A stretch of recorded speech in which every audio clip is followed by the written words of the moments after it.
Now this fish here is called a Regal Angel. It's an absolutely spectacular fish from Australia. You can get them in Australia, and where are the other ones from? The Red Sea? Red Sea and Indonesia. And the key to these fish is to make sure they're eating, because when you get one that's eating well, they're just a spectacular species, but sometimes they're just very slow to eat. So you just need to bear that in mind. If you've got a tank full of beautiful wrasses, gluttonous clownfish, sometimes these guys just don't get a chance to eat. So offering them things like live brine shrimp to tempt them at the start is quite important.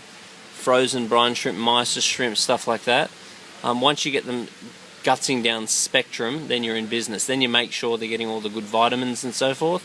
And they do love to pick around the reef. So it is quite important to have lots of live rock. So there's lots of microorganisms in the live rock for these things to feed on. And they will nip at your corals. So they really do best in a live rock aquarium.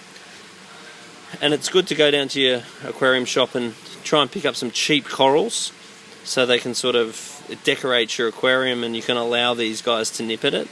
Particularly corals that aren't looking real good in the shop. Corals you can pick up nice and cheap, because they will actually nip at it. In the wild they'll eat a lot of sponges, which grows on the reverse side of a lot of your rocks in established tanks. They will eat microorganisms in and around the reef, little crustaceans and things. And it's important when adding angels that you add any angels you want at the same time, because they can be territorial towards each other. So bear that in mind as well.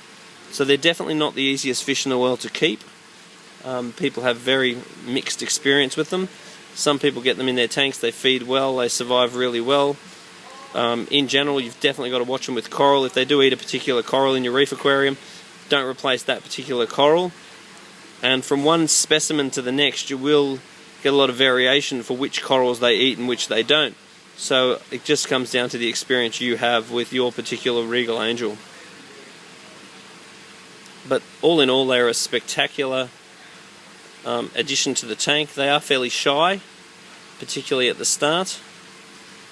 They do come with their risks, but they're very beautiful fish and definitely well worth it.